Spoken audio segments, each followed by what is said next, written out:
विश्वास करते, चाहे हम कितना भी घोर अंधकार से होकर क्यों ना चले, परमेश्वर हमारा जो उपाय वो करता है और हम लोग फिर से एक नया सवेरा को देखते हैं ना। आइए, गीत है जो कहता है, प्रभु तोर बिना जीवन डहर नहीं दिसेला। आइए इस गीत को हम गाएंगे और परमेश्वर की महिमा करेंगे।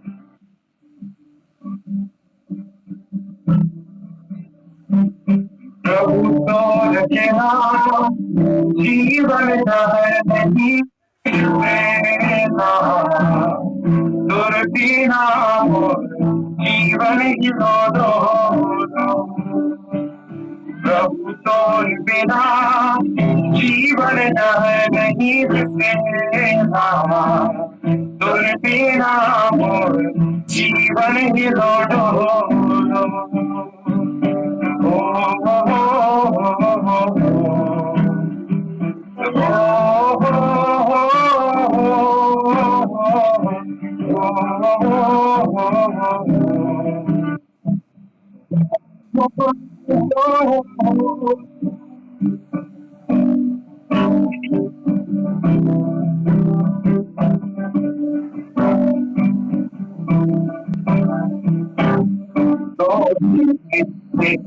क्षमा करेगा तो जीवन से भैया,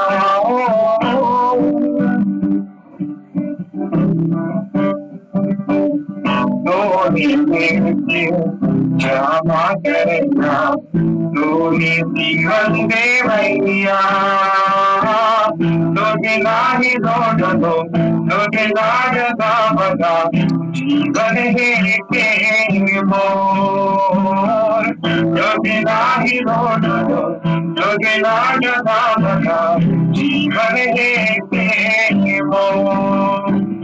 प्रभु तोर बिना जीवन डहर नहीं दिसेला, तोर बिना मोर जीवन हिलोलो।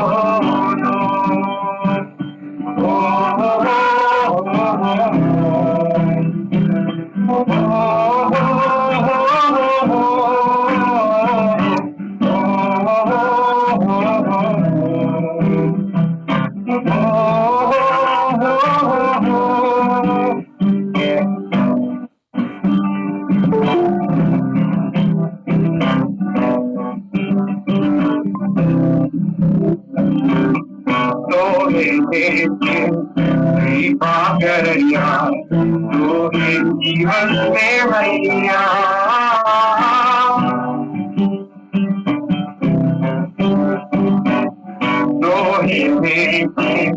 कृपा करिया तो जीवन दे भैया। तो बिना ही दो बिना जगा बता बने के मोर। तो बिना ही दो बिना जगा बता बने के मोर। प्रभु तोर बिना जीवन डहर नहीं दिसेला, तोर बिना मोर जीवन हिलोलो। प्रभु तोर बिना जीवन डहर नहीं दिसेला, तोर बिना मोर जीवन हिलोलो।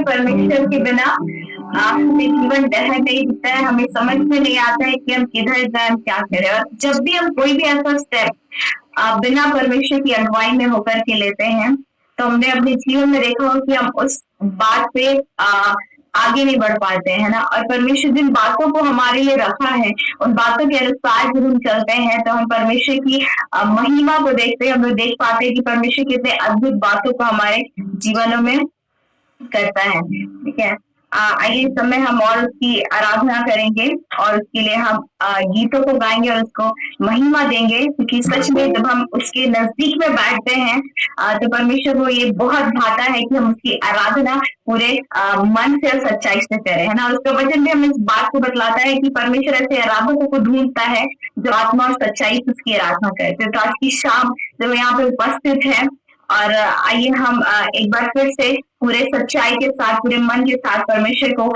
हम महिमा दे, उसके गीतों को गा करके जब हम गीतों को गाते हैं हम विश्वास करें, जिन भी गीत को हम गाते हैं हम विश्वास करें कि हाँ परमेश्वर ऐसा हम आपको आदर और महिमा देना चाहते हैं। हाँ, आइए हम इस समय गीत गाएंगे, मिले आदर और महिमा तुझे, और फिर हम लोग आगे प्रार्थना में बढ़ेंगे।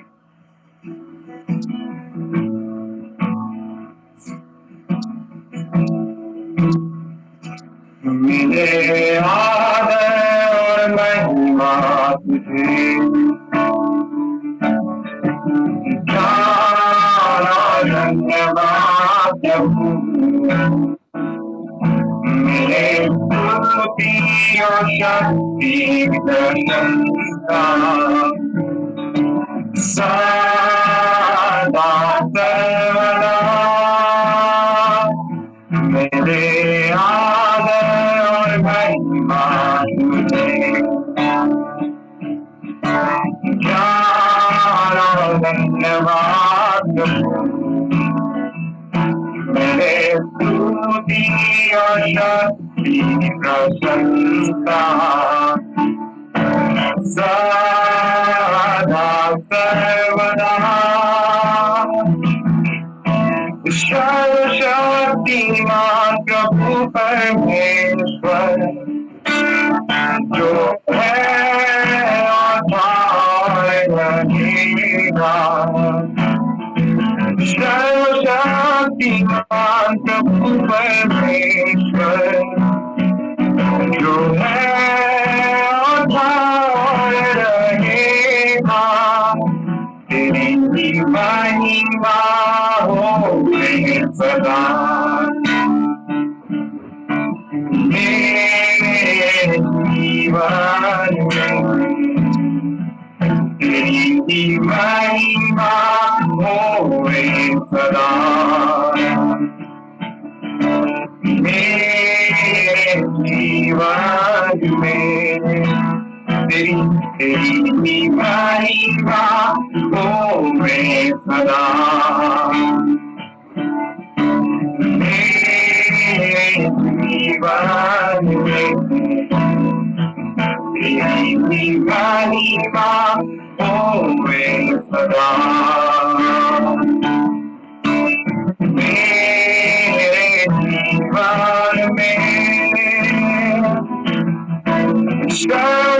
सर्वशक्तिमान प्रभु परमेश्वर जो है और रहेगा। सर्वशक्तिमान प्रभु परमेश्वर जो है और रहेगा। करके गाएंगे। सर्वशक्तिमान प्रभु परमेश्वर जो है और रहेगा। सर्वशक्तिमान प्रभु परमेश्वर जो है और रहेगा। प्रभु आपका धन्यवाद करते हैं पिता, तू सर्वशक्तिमान है पिता और तू सबसे महान है पिता।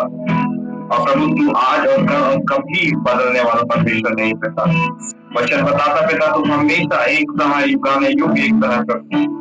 और प्रभु हम इस बात को देखें कि तू युगाना हमारे लिए, तू मनुष्य जाति के लिए, मनुष्य के लिए पिता तू हमेशा अच्छा रहा है। हमेशा अपने लोगों की भलाई को सोचा है प्रभु। और प्रभु ये आश्चर्य नहीं पिता जी कि जब से पिता मनुष्य जाति पाप में गिरा तब से पिता तुम लोगों की भलाई किया पिता। जब पाप के बाद जब पिता आदम हवा ने जाना कि वो नंगे हैं पिता, आपने उनके लिए उपाय किया पिता, उनके लिए अंगरक्षक बना करके दिया पिता। और प्रभु जब इस्राएलियों ने आपकी दुहाई दी पिता, आपने उसे उस लाल समुद्र तक को पार कराया पिता, हर एक परिस्थितियों में साथ रह करके पिता एक नया नेशन को उन्हें आपने दिया पिता। प्रभु हम धन्यवाद करते हैं पिता। और प्रभु तू बस वहीं तक सीमित नहीं रहा, लेकिन हाँ पिता, हम मनुष्य जातियों से पिता तू अपने प्रेम को स्थापित करने के लिए पिता अपने इकलौते पुत्र को दिया पिता। और वो सिर्फ यही बात दिखाता है कि तू प्रेम करता और अपने लोगों के भलाई को दिखाता है, अपने लोगों के लिए भलाई करता है प्रभु। तो हमेशा तो पिता हमारा एक अच्छा फादर रहा पिता, एक गुड फादर हो करके हमेशा हमारा केयर किया पिता, हमारी हर एक बातों को पूरा किया, और तू कभी ना बदला है प्रभु। धन्यवाद देते पिता, तू आगे भी नहीं बदलेगा प्रभु। और प्रभु हम बस यही चुनते हैं प्रभु, हम बस यही कहते हैं पिता कि हम भी नहीं बदलेंगे पिता, लेकिन हम जीवन भर हम आपकी आराधना करेंगे, हम हमेशा आपकी आराधना करेंगे पिता। हम अपने हर एक परिस्थितियों में, हम अपने हर एक सिचुएशन में पिता हम आपको महिमा देंगे पिता। आप पिता हमारे जीवन के हर एक बातों से प्रभु हम आपको आदर देंगे पिता। हम अपने हर एक बातों में प्रभु अपने जीवन में आपकी महिमा को देखेंगे पिता। हम यही प्रार्थना करते हैं पिता, हम यही प्रार्थना करते हैं पिता। और शाम की घड़ी में भी पिता जब हम यहाँ सभी को जमा हुए हैं पिता कि हाँ प्रभु हम आप में संगति करें, हमारी यही चाहत है पिता कि आपकी महिमा हम में हो पिता, आपकी महिमा हम में हो पिता, और आपको आदर मिले हमारे जीवन से। आइए हम मिलकर और फिर से कहेंगे, मेरे आदर और महिमा तुझे, ज्ञान और धन्यवाद प्रभु, मिले स्तुति और शक्ति प्रशंसा सदा सर्वदा। तेरी महिमा होवे सदा। मेरे जीवन में तेरी महिमा होवे सदा। हमारे जीवन में सर्वशक्तिमान प्रभु परमेश्वर जो है और रहेगा, सर्वशक्तिमान प्रभु परमेश्वर जो है और रहेगा, की महिमा होवे सदा। हमारे जीवन से तेरी महिमा होवे सदा। हमारे जीवन से अब सर्वशक्तिमान प्रभु परमेश्वर जो है और रहेगा, सर्वशक्तिमान प्रभु परमेश्वर जो है और रहेगा। हाँ पिता, तू ही हमेशा सदा रहा है, रहा था और आज भी तू ही रहेगा प्रभु, आगे भी तू ही रहेगा प्रभु। हमारे हर एक के जीवन में पिता, हमारे घर, हमारे परिवार में, हमारे देश में पिता तू रहेगा। हम धन्यवाद करते पिता, हम धन्यवाद करते प्रभु। आपको सभी बातों में प्रभु हम आपको सराहते हैं प्रभु, सारा महिमा सारा आदर आपको देते पिता। अब प्रभु जब हम आगे पिता वचनों में बढ़ते हैं प्रभु, हम उन बातों को भी आपके हाथ में सौंप देते हैं प्रभु, सारी बातों को प्रभु आपके नियंत्रण में कर देते पिता। एक एक चीजों में पिता आप बढ़े पिता, हम करते प्रार्थना यीशु नाम से मांगते हैं, आमीन।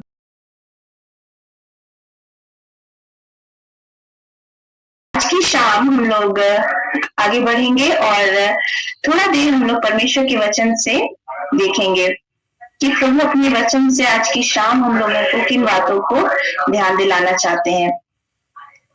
तो आइए हम लोग वचन में चलें और उसके पहले हम सब अपनी आंखों को बंद करेंगे जहां कहीं हम हैं, और इस समय हम दुआ में चलेंगे और दुआ करेंगे कि परमेश्वर हमारे मन को तैयार करे ताकि हम प्रभु के उस वचनों को जो प्रभु हमें सिखाना चाहते हैं हम उन वचनों को सीख पाए। आइए दुआ करेंगे। हे मेरे महान सच्चे यहोवा परमेश्वर पिता, हम आपका धन्यवाद करते हैं। खुदावन, हम तेरे लोग प्रभु, तेरी भेड़ पिता, तेरे चरणों में हम एक बार फिर से आते हैं पिता परमेश्वर।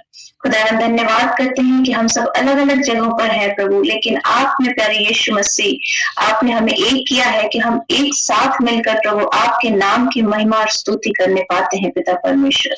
खुदावन, इस समय जब हम आपके जीवित वचन को प्रभु जी मनन करते हैं पिता परमेश्वर, आपकी पवित्र आत्मा के भरपूरी प्रभु जी हम में से हर एक के साथ हो पिता परमेश्वर। जितने भी लोग प्रभु यहाँ पर इकट्ठा हुए हैं प्रभु इस ऑनलाइन माध्यम में मेरे खुदावन, हाँ पिता परमेश्वर, आप एक एक जन पर अपनी आशीष को उंडेले पिता परमेश्वर।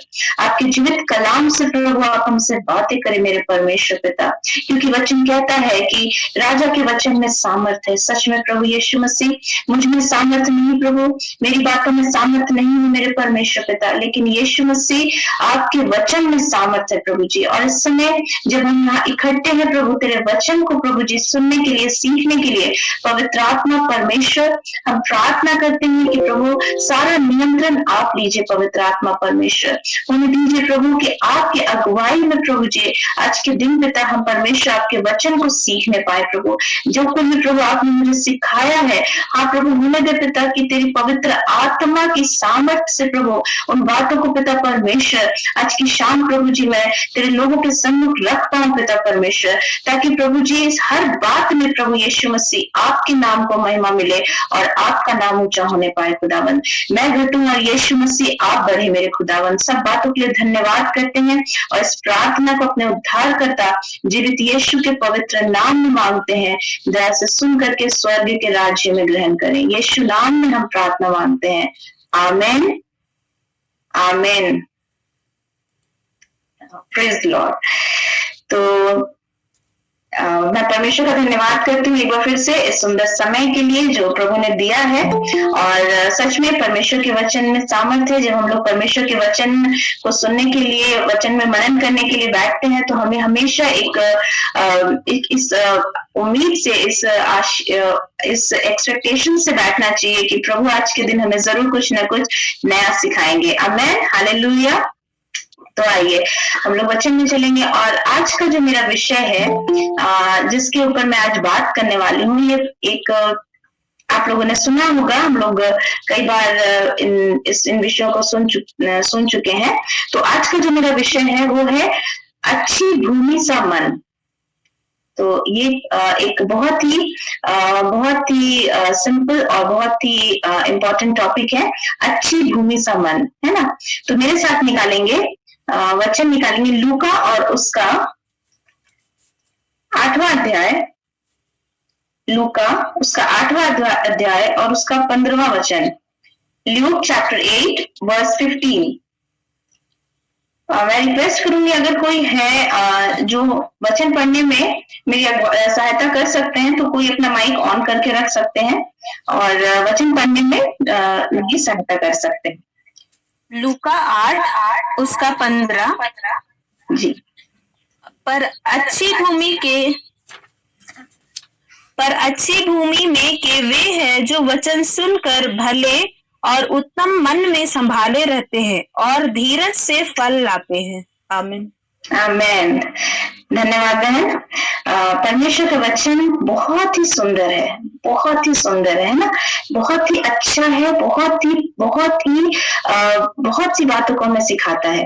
तो आज हम जब देख रहे हैं लूका उसके 8वें अध्याय उसके 15वें वचन में, तो यहाँ पर जैसा कि बहन ने पढ़ा, हम सब देखते हैं वचन कहता है पर अच्छी भूमि में के वे हैं जो वचन सुनकर भले और उत्तम मन में संभाले रहते हैं और धीरज से फल लाते हैं। हम सब जानते हैं ये वचन उस दृष्टांत का है जो बहुत ही फेमस दृष्टांत है, जो बाइबल में बहुत ही हम सब ने इस दृष्टांत को कभी ना कभी सुना होगा किसी सेवक के मुंह से, या हम लोग जब बाइबल पढ़ते हैं हम सब ने इस दृष्टांत को पढ़ा होगा। और ये वो दृष्टांत है जिसे हम बीज बोने वाले दृष्टांत के नाम से जानते हैं, है ना। और कई बार हमने इस दृष्टांत को सुना है और हम इस बात को जानते हैं कि ये दृष्टांत फल लाने के बारे में बात करता है। ये दृष्टांत हमें हमारे जीवन को फलवंत करने के बारे में बात करता है। और इन चीजों को तो हमने कई बार सुना है, लेकिन आज की शाम मैं आपको इसमें से प्रभु ने मुझे एक नई चीज को प्रभु ने मुझे बताया, और मैं आज की शाम आप लोगों के संग उस नई बात को मैं शेयर करना चाहती हूँ कि फल लाने के बारे में तो हमने कई बार सुना है, लेकिन अच्छी भूमि, और हम हमेशा इस बात को हम लोग कई बार दुआ में भी करते रहते हैं और कई बार हम लोग बोलते भी हैं कि प्रभु, दुआ में हम लोग बोलते हैं प्रभु हमारे मन को अच्छी भूमि बनाइए, अच्छी भूमि बनाइए, हमारा मन अच्छी भूमि होना चाहिए। हैं कई बार हम अपनी बातों को इस तरह से करते हैं, लेकिन क्या कभी हम लोगों ने सोचा है कि अच्छी भूमि क्या है, या अच्छी भूमि बनने के लिए किन गुणों के होने की जरूरत है। जब हम लोग कहीं पर किसी पौधे को लगाते हैं उस समय भी हम लोग इस बात को सोचते हैं ना कि कौन सी मिट्टी में पौधा बढ़ेगा। लगा सकते हैं, कोई भी मिट्टी में नहीं लगाते, अगर आप कोई भी कैसी भी मिट्टी में लगा देते हैं तो कोई गारंटी नहीं होती है कि वहां पे वो फल या वो फूल खिले, बढ़े, वो पौधा बढ़े। उसके लिए मिट्टी सही होना बहुत जरूरी है, ये तो हम लोग जानते हैं। और जब मिट्टी सही नहीं होती है तो हम लोग उस मिट्टी को सही करने के लिए कई तरह की चीजों को करते हैं। आजकल बहुत तरह के खाद, फर्टिलाइजर्स सब आते हैं जिसको हम लोग मिलाते हैं, और भी बहुत सारे चीजों को हम लोग करते हैं ताकि हमारी जो मिट्टी होती है उसकी गुणवत्ता बढ़ जाए, उसका जो क्वालिटी होता है वो बढ़ जाए, ताकि जो भी हम पेड़ या फूल या फल हम वहां लगा रहे हैं, जो बीज हम वहां बो रहे हैं, वो वहां पर फलवंत हो सके, है ना। तो क्या हम लोगों ने कभी ये सोचा है, हम लोगों ने इस दृष्टांत को कई बार पढ़ा है, लेकिन क्या हमारे मन में कभी इस बात को हम लोगों ने सोचा है कि अच्छी भूमि सा मन जो है वो क्या है। हम सब जानते हैं, अगर हम लोग इसको पूरे पढ़ेंगे, ये जो चैप्टर है, चैप्टर 8, उसको हम लोग अगर उसके चौथे वचन से हम लोग पढ़ना शुरू करें तो वहां हम लोग सब जानते हैं कि प्रभु इस बीज बोने वाले दृष्टांत के बारे में बताते हैं। और अगर हम लोग उसके 11वें वर्ष से पढ़ते हैं तो प्रभु उसके अर्थ को भी बताते हैं, ठीक है, प्रभु उसके अर्थ को भी बताते हैं। और यहाँ पर प्रभु बताते हैं कि अगर हम लोग पढ़ेंगे 8 और उसके 11 वचन को, तो यहाँ कहता है दृष्टांत का अर्थ यह है बीज परमेश्वर का वचन है। ये हम लोगों ने कई बार पढ़ा, हम जानते हैं कि जिस बीज की बात यहाँ हो रही है वो परमेश्वर का वचन है, और जो भूमि की बात हो रही है वो हमारा मन है, वो हमारा हृदय है, वो हमारा जीवन है, ठीक है। लेकिन आज की शाम मेरा चर्चा का विषय ये है कि अच्छी भूमि सा मन कौन क्या है, कैसे हम, मतलब किसे हम अच्छी भूमि सा मन कह सकते हैं, और उसके लिए क्या क्वालिटीज होनी चाहिए, क्या स्टेप्स होने, अगर हमें अच्छी भूमि बनना है तो उसके लिए क्या स्टेप्स होने चाहिए, ठीक है। तो सबसे पहले मेरे साथ निकालेंगे नीति वचन और उसका 4था अध्याय, और उसके 1 से लेकर 4 तक हम लोग पढ़ेंगे। नीति वचन 4 और उसका 1 से 4। नीति वचन 4 उसका 1 से 4। हे मेरे पुत्रों, पिता की शिक्षा सुनो और समझ प्राप्त करने में मन लगाओ, क्योंकि मैंने तुमको उत्तम शिक्षा दी है। मेरी शिक्षा को ना छोड़ो। देखो, मैं भी अपने पिता का पुत्र था और माता का अकेला दुलारा था, और मेरा पिता मुझसे यह कहकर सिखाता था, तेरा मन मेरे वचन पर लगा रहे, तू मेरी आज्ञाओं का पालन कर, तब जीवित रहेगा। आमीन। आमीन। यहाँ पर चौथा वचन, चौथा अध्याय और उसका 1 से 4 में हम लोगों ने देखा कि वचन हमें ये कहता है कि हे मेरे पुत्रों, पिता की शिक्षा को सुनो और समझ प्राप्त करने में मन लगाओ। पिता की शिक्षा को सुनो और समझ प्राप्त करने में मन लगाओ, क्योंकि मैंने तुमको उत्तम शिक्षा दी है। मेरी शिक्षा को ना छोड़ो। देखो, मैं भी अपने पिता का पुत्र था और माता का केला दुलारा था, और मेरा पिता मुझे यह कहकर सिखाता था, तेरा मन मेरे वचन पर लगा रहे, तू मेरी आज्ञाओं का पालन कर, तब जीवित रहेगा। ठीक है, क्या लिखा है? तेरा मन मेरे वचन पर लगा रहे, तू मेरी आज्ञाओं का पालन कर, तब जीवित रहेगा। तो यहाँ पर हम देखते हैं कि परमेश्वर का वचन हमें बताता है कि हमारा मन, अगर हमारे मन को हमें अच्छी भूमि सा बनाना है, अगर हमारे मन को हमें अच्छी भूमि हम चाहते कि हमारा मन अच्छी भूमि। देखिए, सॉइल में क्या, मिट्टी में ही हम लोग क्यों बीज लगाते हैं, है ना? क्योंकि जब कोई पौधा निकलता है, हम कहते हैं कि कोई भी जो प्लांट होता है वो एक लिविंग थिंग में हम लोग उसको गिनते हैं, जीवन होता है उसमें। ठीक है, तो मिट्टी में जब हम लोग उसको लगाते हैं तो मिट्टी में ही बहुत सारे ऐसी चीजें होती है जिसके थ्रू वो जीवन को प्राप्त करता है। मिट्टी में हम लोग पानी डालते हैं, जो भी चीजें खाद मिलानी होती है वो मिट्टी में डालते हैं। वो पौधा अपना भोजन खुद बनाता है, लेकिन जीवित रहने के लिए उसे मिट्टी की जरूरत होती है। अगर आप किसी पौधे को बिना मिट्टी के रख दीजिए तो वो नहीं जी सकता, क्योंकि उसे जीवित रहने के लिए मिट्टी की जरूरत होती है। उसी तरह अगर हम चाहते हैं कि हमारा जीवन उस मिट्टी के समान हो, उस भूमि के समान हो, जहां पर जीवन की बातें हो, तो हमें अपने मन को अच्छी भूमि बनाना है। और हम कैसे बना सकते हैं? वचन कहता है, तेरा मन मेरे वचन पर लगा रहे, तू मेरी आज्ञाओं का पालन कर, तब जीवित रहेगा। अगर हम अपने मन को परमेश्वर के वचन पर लगाएंगे, उसकी आज्ञाओं को मानेंगे, तब हमें जीवन रहेगा, तब हम जीवित रहेंगे। और जब हमें जीवन रहेगा तो हम जीवन देने, फल लाने योग्य जीवन जी सकते हैं, है ना? अगर मिट्टी में जीवन है, ये मिट्टी जीवन देने के लिए, पेड़ को मिट्टी से जीवन मिलेगा, जो जरूरी चीजें हैं वो मिलेंगी, तब पेड़ में फल आएगा। उसी प्रकार से अगर हमारा मन जो है वो प्रभु के वचन पर लगा रहेगा, तब हम जीवित रहेंगे और हम जीवन की बातें हमें रहेंगी और हम जीवन के फल को ला सकते हैं। आई होप कि आप लोग इस बात को समझ रहे होंगे। मुझे बहुत ही सिंपल वर्ड्स में मैं समझाने का प्रयास कर रही हूँ जो प्रभु ने मुझे बताया है। अच्छा, उसके बाद हम लोग निकालेंगे रोमियो उसका 8 और उसका 5वां और 6वां वचन को हम लोग देखेंगे। Romans chapter 8 5th and 6th। Romeo 8, देखिए मैं पढ़ती हूँ। रोमियो, हाँ पढ़िए। रोमियो 8 उसका 5 और 6 जी। कि शारीरिक व्यक्ति शरीर की बातों पर मन लगाते हैं, परंतु आध्यात्मिक आत्मा की बातों पर मन लगाते हैं।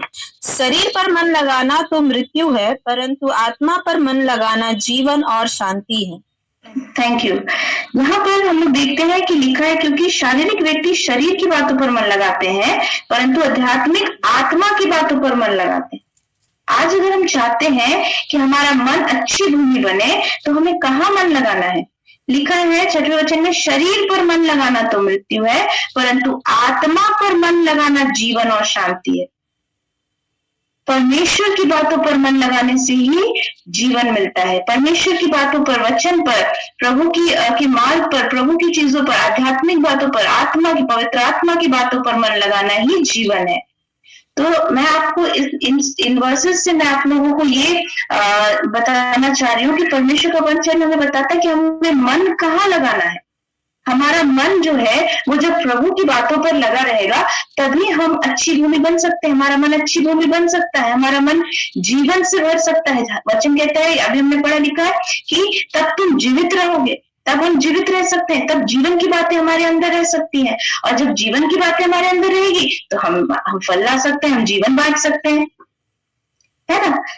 तो अगर हम अपने मन को अच्छी भूमि बनाना चाहते हैं, प्रभु के योग्य एक अच्छी भूमि जो फलवंत हो सके, जो फल लाने के योग्य हो सके, जहां पर जब परमेश्वर का वचन बोया जाए तो वो फल ला सके, तो सबसे पहले हमें अपने मन को अच्छी भूमि बनाना है। हमारे मन को सही दिशा में लगाना है, प्रभु की बातों में लगाना है, प्रभु के वचनों पर लगाना है, प्रभु के इस मार्ग पर लगाना है, प्रभु के आज्ञाओं को मानने की ओर लगाना है, तभी हम अच्छी भूमि बन सकते हैं।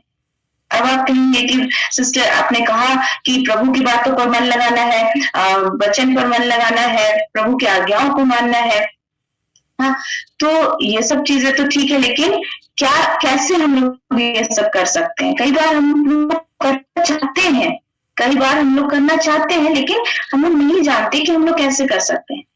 तो मैं आप लोगों के इस वचन को भी शेयर करना चाहती हूँ। सेकंड जो उसका पॉइंट मैं आज आप लोगों के साथ, पहली बात मैंने आपके साथ ये शेयर की कि हम अच्छी भूमि कौन है, वो अच्छी भूमि कौन बन सकता है जो सही दिशा में अपने मन को लगाता है, परमेश्वर की ओर अपने मन को लगाता है, ठीक है, प्रभु की बातों पर अपने मन को लगाता है। और सेकंड पॉइंट जो आज मैं आप लोगों के संग शेयर करूंगी कि कैसे steps to become good soil, कैसे किस हम लोग हर चीज के लिए हमें मेहनत करनी है ना। जब हम मिट्टी लेते हैं, उसमें कोई बीज लगाते हैं, उससे पहले हम पत्थर बीनते हैं, मिट्टी को साफ अच्छे से मतलब उसको तैयार करते हैं, उस बीज को उसमें डालने से पहले हम लोग उस मिट्टी में बहुत सारे काम को करते हैं, पानी डालते हैं, खाद डालते हैं, बहुत सारे प्रोसेस को उसमें हम करते हैं ताकि वो मिट्टी अच्छी भूमि बन जाए, अच्छी मिट्टी बन जाए। तो हम अपने जीवन में कैसे, ये तो हमने सीख लिया कि बनने के लिए हमें प्रभु की बातों पर मन लगाना है, परमेश्वर की आज्ञाओं का पालन करना है, लेकिन कैसे हम कर सकते हैं? करना है, लेकिन कैसे कर सकते हैं? ठीक है, तो जो स्टेप्स हैं, steps to become a good soil, तो सबसे पहला हम लोग वचन से ही देखेंगे। मैं अपनी ओर से कोई बात नहीं रखूंगी आप लोग के सामने, वचन से ही पढ़ते चलेंगे और वचन से ही सीखते चलेंगे, क्योंकि वचन साथ प्रभु ने हमें दे दिए है ना। तो हम लोग फिर से देखें, निकालेंगे लूका और उसका 8वां अध्याय जहां हम लोग थे, और अब हम लोग उसको पढ़ेंगे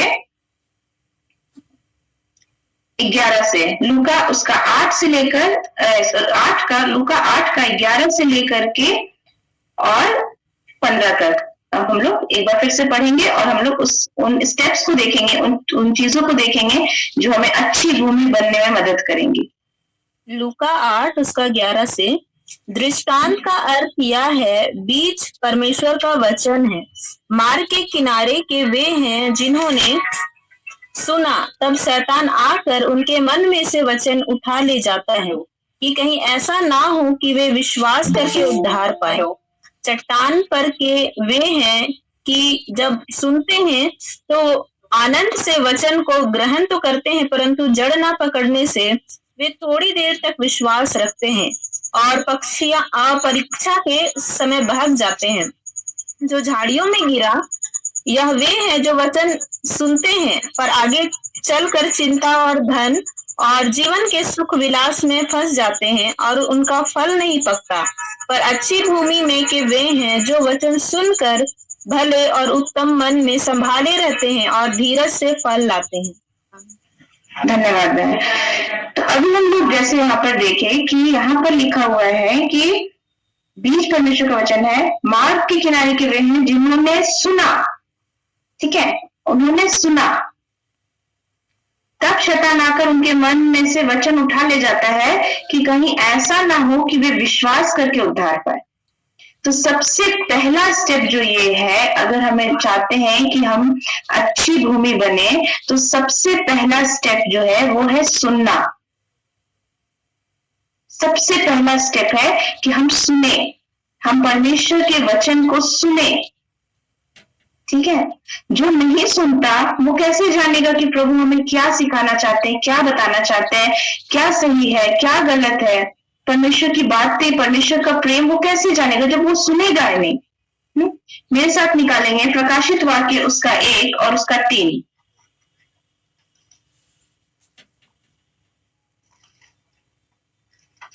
प्रकाशित वाक्य की पुस्तक उसका 1 अध्याय और उसका 3 वचन कहता है, धन्य है वह जो इस भविष्यवाणी के वचन को पढ़ता और वे जो सुनते हैं और इसमें लिखी हुई बातों को मानते हैं।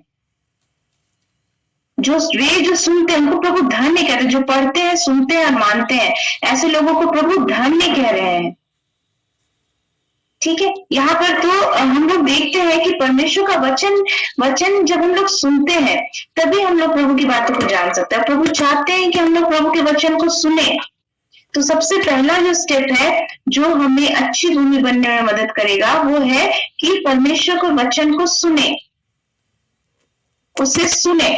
ठीक है, कई बार हम सब चर्च जाना चाहते हैं, हम आराधना करना चाहते हैं, लेकिन जब वचन का समय आता है हम बहुत मतलब क्या बोलते हैं, हमें लगता है बाप रे अभी इतना देर कौन बैठेगा वचन सुनने के लिए, आधा घंटा, 20 मिनट, 40 मिनट, कौन बैठेगा। और कई बार क्या होता है कि हम उस समय अपने मन को वचन सुनने के बजाय किसी और चीज में लगाते हैं। कई बार हम लोग किसी कॉन्सर्ट में जाते हैं, किसी मीटिंग में जाते हैं, और जब तक आराधना होती है, जब तक वर्शिप होता है, जब तक सॉन्ग होता है, डांस होता है, हम लोग वो करते हैं, लेकिन जब वचन आता है और तब हम लोग क्या करते हैं कि अरे वचन शुरू हो गया, अब हमें काम याद आ जाता है और हम वहां से निकल जाते हैं, हम वचन नहीं सुनते हैं। कई बार ऐसा होता है, बहुत बार ऐसा होता है कि वचन सुनने के टाइम में, जब वचन का समय आता है तो हम बाकी सब चीजों में सम्मिलित होते हैं, लेकिन वचन में हम सम्मिलित नहीं होते हैं।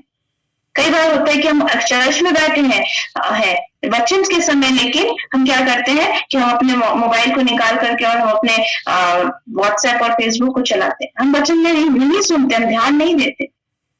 लेकिन परमेश्वर का वचन कहता है कि अगर हम लोग देखेंगे, स्टेप्स को देखना चाहते हैं, तो पहला स्टेप जो है अच्छी भूमि बनने के लिए, तो हमें परमेश्वर के वचन को सुनना है। ठीक है, सेकंड स्टेप जो है वो है कि तब आकर शैतान उसके मन से वचन उठा ले जाता है कि कहीं ऐसा ना हो कि वे विश्वास करके उद्धार पाए।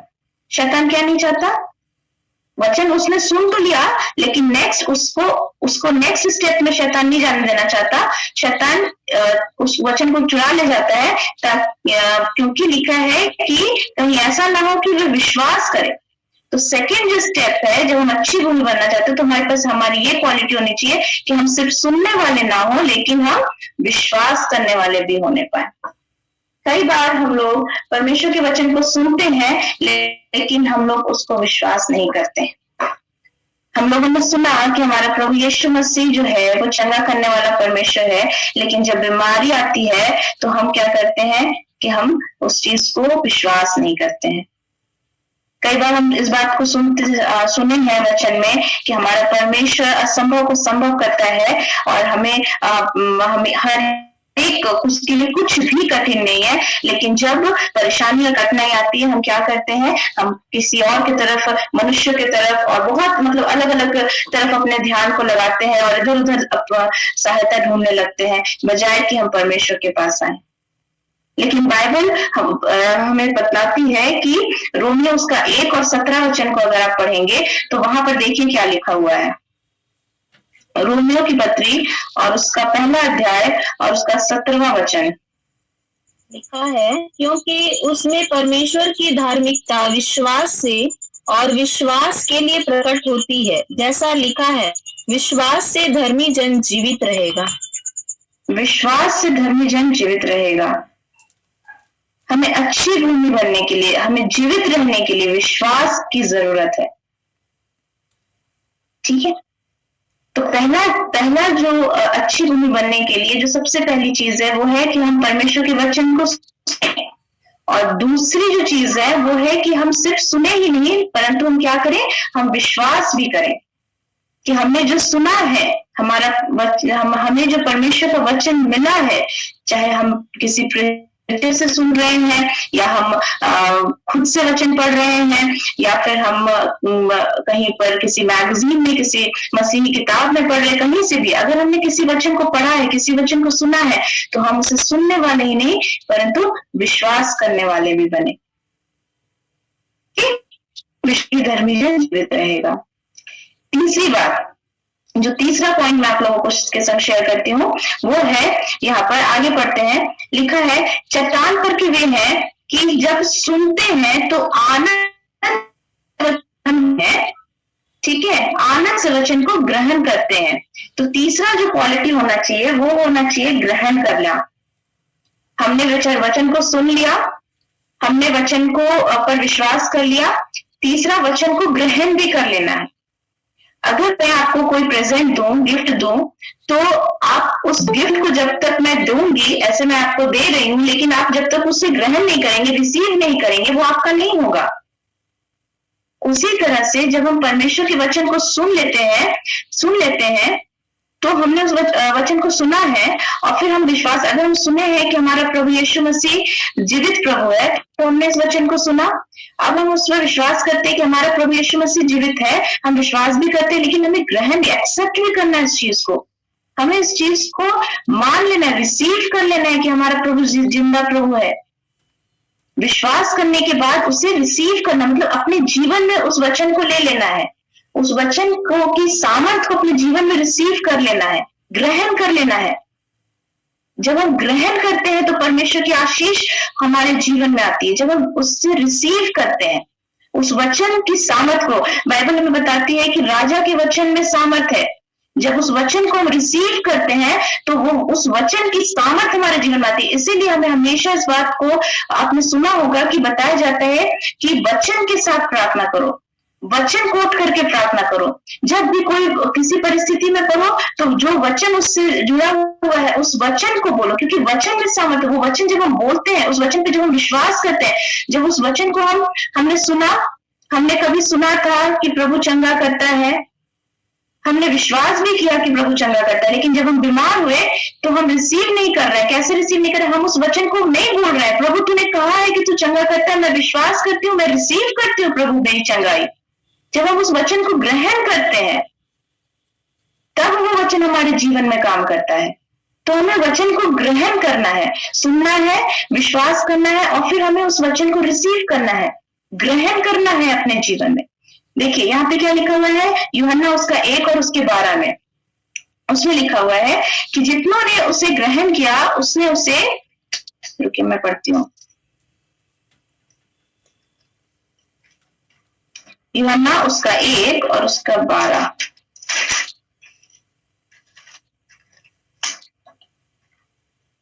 हाँ, यहाँ पर परमेश्वर का वचन कहता है, परंतु जितनों ने उसे ग्रहण किया उसने उन्हें परमेश्वर की संतान होने का अधिकार दिया, अर्थात उन्हें जो उसके नाम पर विश्वास रखते हैं। देखिए यहाँ पर प्रभु यीशु मसीह के बारे में हम वचन बतला रहे हैं कि जितनों ने प्रभु यीशु मसीह को ग्रहण किया, परमेश्वर ने उसे, उन सब को परमेश्वर की संतान होने का अधिकार दिया। जब हम प्रभु यीशु मसीह के वचन को, बाइबल बताती है कि वचन देहधारी हुआ, वचन ही प्रभु यीशु मसीह के रूप में हमें जो वचन मिला है उसमें जीवन है, वचन देहधारी हुआ ना, प्रभु यीशु मसीह वचन ही है। जब हम उसे ग्रहण करते हैं तो हम सामर्थ पाते हैं, अधिकार पाते हैं, हमारे जीवन में सामर्थ आता है, अधिकार आता है। तो हमें वचन को सुनना है, हमें वचन को पर विश्वास करना है, हमें वचन को ग्रहण करना है, तब हमारे जीवन में परमेश्वर की सामर्थ, परमेश्वर का अधिकार आएगा और हम परमेश्वर की संतान बनेंगे। ठीक है, तो ये तीसरी बात जो मैंने, तीसरा स्टेप मैंने आपको बताया। अब आगे हम लोग बढ़ते हैं। फिर लिखा हुआ है कि वचन को ग्रहण तो, आनंद से वचन को ग्रहण तो करते हैं, वो ग्रहण तो करते हैं, परंतु जड़ न पकड़ने से वे थोड़ी देर तक विश्वास रखते हैं। मतलब कि एक अच्छी भूमि में जड़ पकड़ने की भी सामर्थ्य होनी चाहिए। एक अच्छी भूमि परमेश्वर के वचन को सुनने वाली होनी चाहिए। एक अच्छा मन जो अच्छी भूमि के समान हो, वो परमेश्वर के वचन पर विश्वास करने वाला होना चाहिए, वो परमेश्वर के वचन को ग्रहण करने वाला मन होना चाहिए। और जो चौथी बात है वो क्या है, वो मन जो है वो परमेश्वर के वचन में जड़ पकड़ने वाला मन होना चाहिए। लिखा है परंतु जड़ न पकड़ने से थोड़ी देर तक विश्वास रखते हैं और परीक्षा के समय बहक जाते हैं। अगर हम परमेश्वर में जड़ नहीं पकड़ेंगे, जड़ पकड़ना मतलब मजबूती से अपनी पकड़ को बनाना, अगर हम जड़ नहीं पकड़ेंगे तो जब कठिनाई का समय आएगा तो हम बहक जाएंगे, हम गिर जाएंगे, है ना। हमें जड़ पकड़ना है। जो चौथा पॉइंट है वो कहता है कि जड़ पकड़ना है, परमेश्वर की बातों में, परमेश्वर के वचन में हमें जड़ पकड़ना है, उसके प्रेम में हमें जड़ पकड़ना है, हमें मजबूत बनना है, हमें प्रभु में अपने आप को एकदम रूटेड, मतलब एक होता है ना जड़ पकड़ लेना। जैसे अगर कोई पेड़ है जिसकी जड़ें बहुत पुरानी हो गई तो वो पेड़ आसानी से आप हिला नहीं सकते उसको। और जो छोटा सा पौधा आप ला करके लगा जिसकी जड़ें एकदम पतली पतली सी हैं, उसको आप देखना जोर से अगर थोड़ा सा पानी भी डाल दो तो वो ऐसे खड़ा होकर ऐसे गिर जाएगा। लेकिन एक पेड़ जो अच्छा पेड़ है जिसकी जड़ें स्ट्रांग है, क्या आसान है उस पेड़ को गिराना? बिल्कुल भी आसान नहीं है। तो हमें जड़ पकड़ना है, हमें उसको उस परमेश्वर के वचन में जड़ पकड़ने का मतलब है अपनी आत्मा को स्ट्रेंथ करना देना, परमेश्वर के वचन से अपने आत्मा को भरना। मेरे साथ निकाल के पढ़ सकते हैं आप लोग इफिसियों 3 उसका 16 से 19। इफिसियों की पत्री इफिसियों उसका 3रा अध्याय 16 से 19।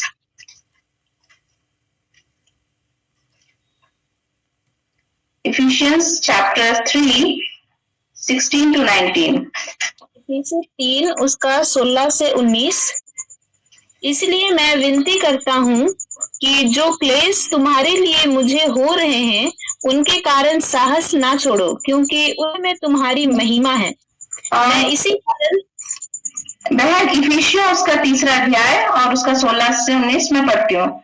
कि वह अपनी महिमा के धन के अनुसार तुम्हें यह दान दे कि तुम उसके आत्मा से अपने भीतरी मनुष्यत्व में सामर्थ पाकर बलवंत होते जाओ, और विश्वास के द्वारा मसीह तुम्हारे हृदय में बसे, कि तुम प्रेम में जड़ पकड़कर और नेव डाल कर सब पवित्र लोगों के साथ भली भांति समझने की शक्ति पाओ कि उसकी चौड़ाई, लंबाई, ऊंचाई, गहराई कितनी है, और मसीह के उस प्रेम को जान सको जो ज्ञान से परे है, कि तुम परमेश्वर की सारी भरपूरी तक परिपूर्ण हो जाओ।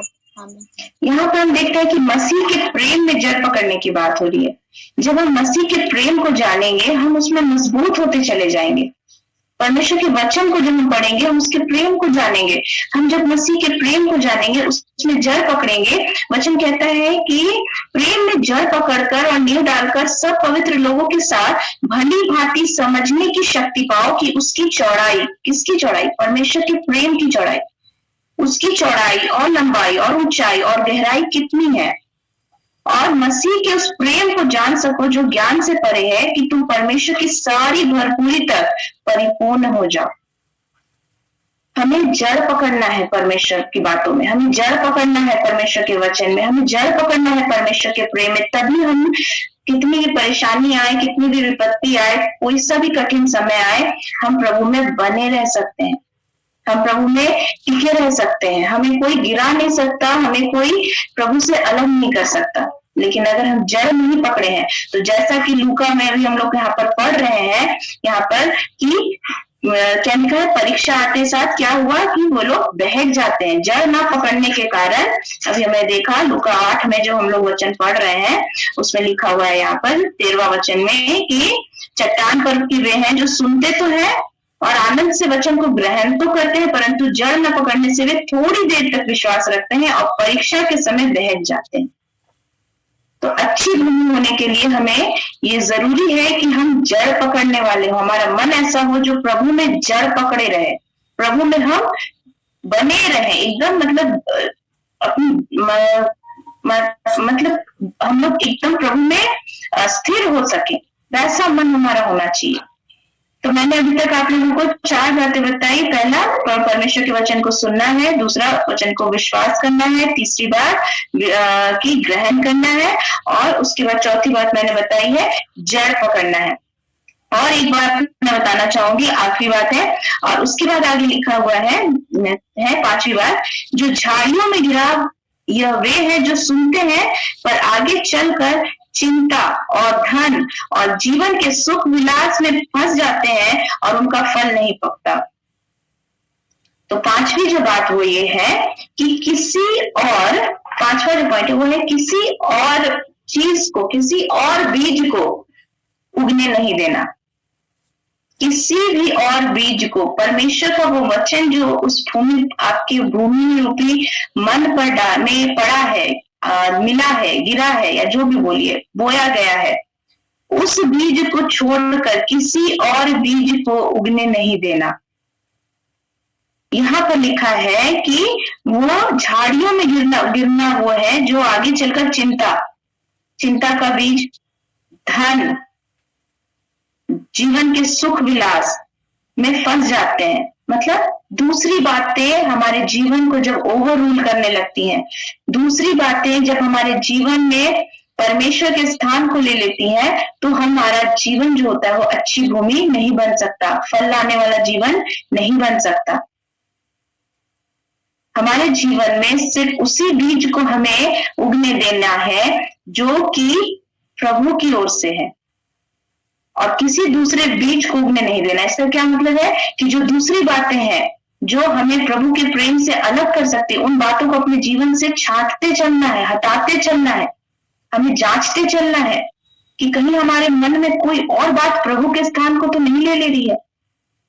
यहाँ पर एग्जाम्पल के रूप में दिया गया है आगे चलकर चिंता। ये बहुत कॉमन है, हम बहुत चिंता करते हैं, कई बार हम बहुत बार बहुत सारी चीजों के बारे में सोचते हैं, परेशान हो जाते हैं और चिंता इतना करने लगते हैं कि हम चिंता ही करते रह जाते हैं, और प्रभु की बातें हमारे जीवन से में सेकंड प्लेस हो जाती है। फर्स्ट प्लेस कौन ले लेता है? हमारी चिंताएं। हाय मेरे जीवन, मेरे लाइफ का क्या होगा, हाय मेरे हस्बैंड का क्या होगा, हाय मेरे बच्चों का क्या होगा, उनकी पढ़ाई कैसे होगी, उनका करियर कैसे बनेगा, हमारे घर का खर्चा कैसे चलेगा, मतलब एन नंबर ऑफ थिंग्स। बहुत सारी चिंता है। चिंता करने के लिए अगर लिस्ट बनाए तो पता नहीं कितना पेजेस उसमें जाएगा, पता नहीं।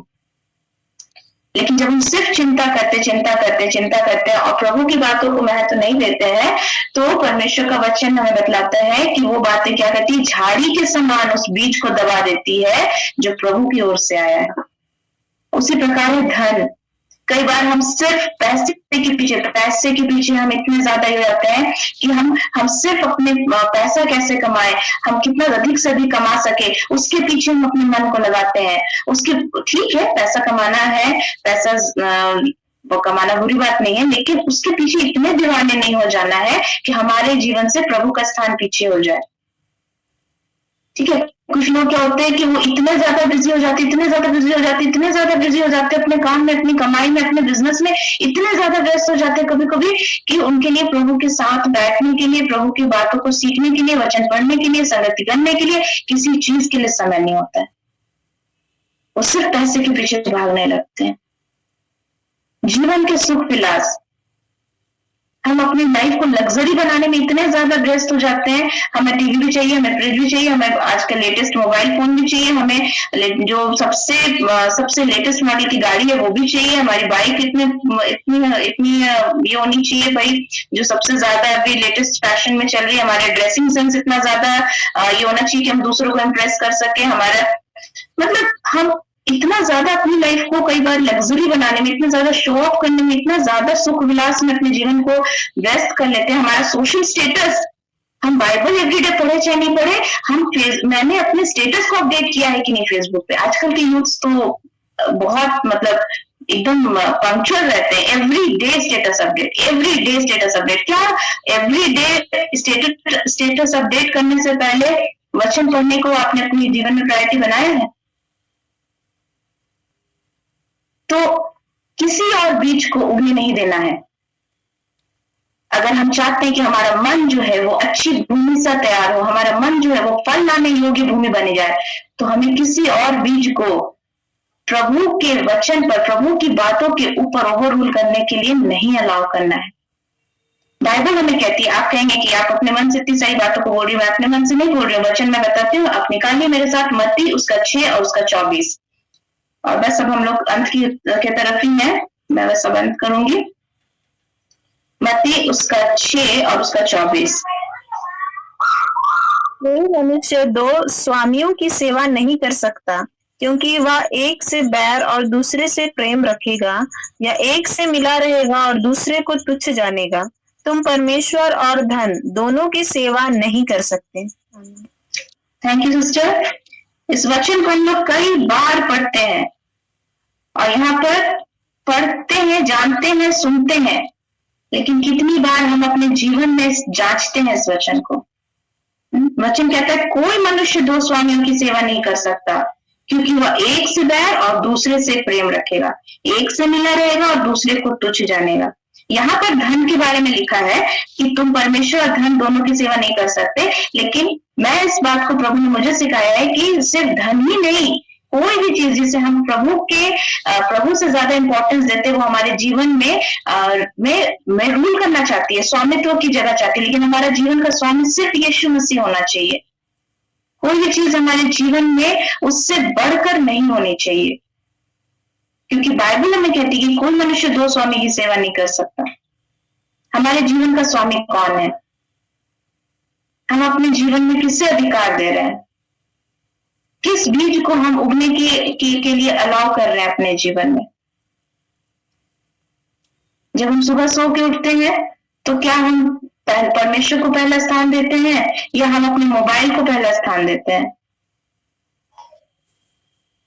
बहुत सारी चीजें हैं, छोटी छोटी चीजें। पिछली बार जब मैंने आप लोगों के संग वचन शेयर किया था तो मैंने बताया था उस 2 मार्ग के बारे में, हमारे कि हम कैसा मार्ग चुनते हैं। तो उस समय भी मैंने इन चीजों को कहा था कि छोटी छोटी चीजें ही हमें बहुत बार हम चूक जाते हैं। और आज भी परमेश्वर के वचन में सिखा रहे हैं कि हमारे जीवन में कई बार झाड़ियों के समान ये सब जो संसारिक चीजें हैं, कई बार झाड़ियों के समान हमारे जीवन की चिंता, हमारे जीवन के धन के जो लालच है या फिर सुख विलास का जो हम चाहते हैं कि हमें मिले, ये सब चीजें हमारे जीवन को इतना ज्यादा कैप्चर करती हैं कि हम परमेश्वर के उस वचन को दबा देते हैं अपने जीवन में। परमेश्वर की बातों को, पवित्र आत्मा की बातों को हम दबा देते हैं अपने जीवन में। वो बातें पीछे हो जाती हैं और हम अच्छी भूमि नहीं बन पाते हैं। तो मेरे प्रियो, आज की शाम मैंने आप लोगों से 5 चीजों को शेयर किया जो हमें सहायता करेगी कि हम अच्छी भूमि बने, जो फल ला सके परमेश्वर के लिए। और पहली चीज उसमें थी कि हमें परमेश्वर के वचन को सुनना है। दूसरी चीज थी कि हमें उस वचन पर विश्वास करना है जो वचन हमने सुना है। तीसरी चीज ये थी कि हमें जो परमेश्वर का वचन हमें सिर्फ सुनना है, विश्वास करना ही नहीं, परंतु उसे ग्रहण भी करना है। चौथी चीज थी कि वचन ग्रहण करके उसमें जड़ पकड़ना है। और पांचवी चीज ये कि किसी और बीज को अपने जीवन में उगने ना दे। मैं ये नहीं कहती कि आप बाकी सब चीज को छोड़ दे, लेकिन प्रभु के आगे आने ना दे, झाड़ी बनकर उस प्रभु की बात को दबा देने ना दे,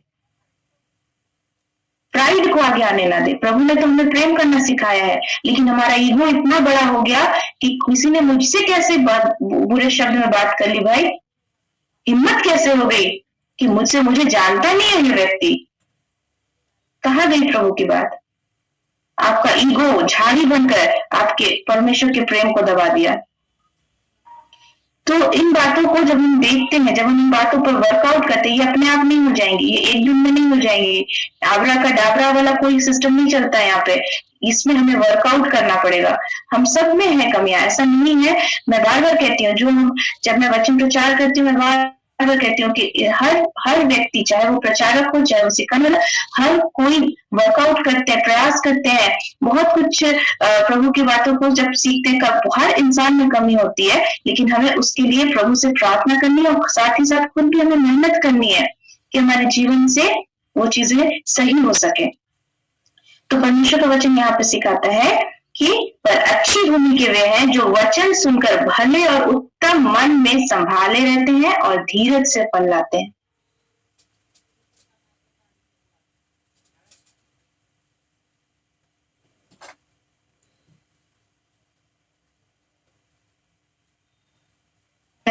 जो कि प्रभु की ओर लगा हुआ है, और हमें अपने मन को अच्छी भूमि अगर बनाना है तो हमें अपने मन को भला और उत्तम मन बनाना है। कैसे बना सकते हैं? आज मैंने आप लोगों के संग इस बात को शेयर किया। प्रभु ने मुझे इन बातों को सिखाया और मुझे बहुत आशीष मिली। मैं विश्वास करती हूँ कि आप लोगों को भी इस वचन से बहुत आशीष मिली होगी, है ना।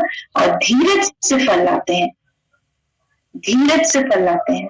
मेहनत लगती है, धीरज लगता है, समय लगता है, फलवंत होने में बहुत बार समय लगता है, लेकिन हमें धीरज से बने रहना है, प्रयास करते रहना है, प्रार्थना करते रहना है। प्रभु हमारे लिए सहायता करने के लिए हमेशा तैयार रहते हैं। परमेश्वर इस वचन से हम सबको आशीष दे। धन्यवाद। Thank you.